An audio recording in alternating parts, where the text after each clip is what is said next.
person of interest ang fiancé ng nawawalang bride-to-be sa Quezon City. Itanas na rin ang pabuya para sa sinumang makapagtuturo sa babae na 1 linggo nang nawawala.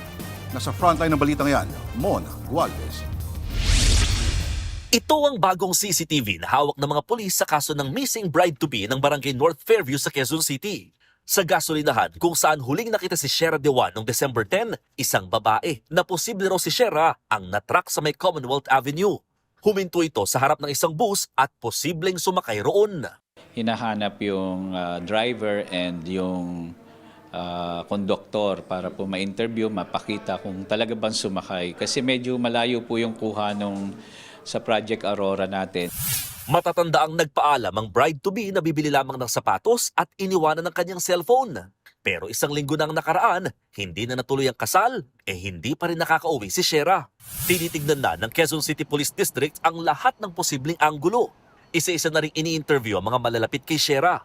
Kabilang dyan ang kapatid at best friend niya, pati na ang mismong fiancé nitong si Mark R.J. Reyes na tumagal ng halos 7 oras ang pananatili sa estasyon ng pulis. Kasabay ng investigasyon, itinuturing na rin itong person of interest.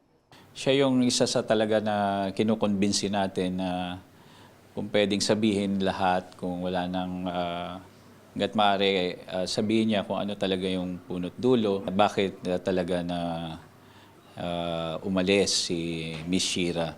So far, sabi naman niya wala silang pinag-awayan for recently. Hindi na muna nagpaunlak ng panayam si Mark R.J. Pero sa kanyang text message sa News 5, nirerespeto raw niya ang investigasyong ginagawa ng mga pulis. Ang tanging nais lang daw nila sa ngayon, masiguro ang kaligtasan ni Shera. Kanina, pati mga manager sa trabaho ni Shera at Mark R.J. ay kasama na rin sa tinatanong o iniimbestigahan ng mga pulis.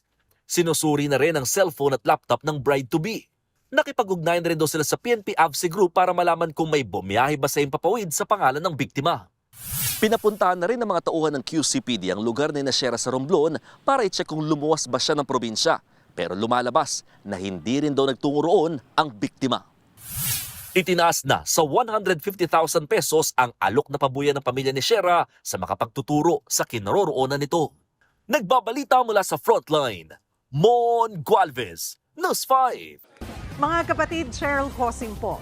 Maging maalam at may pakialam sa mga napapanahong issue at headlines. Mag-follow at mag-subscribe na sa social media pages ng News 5.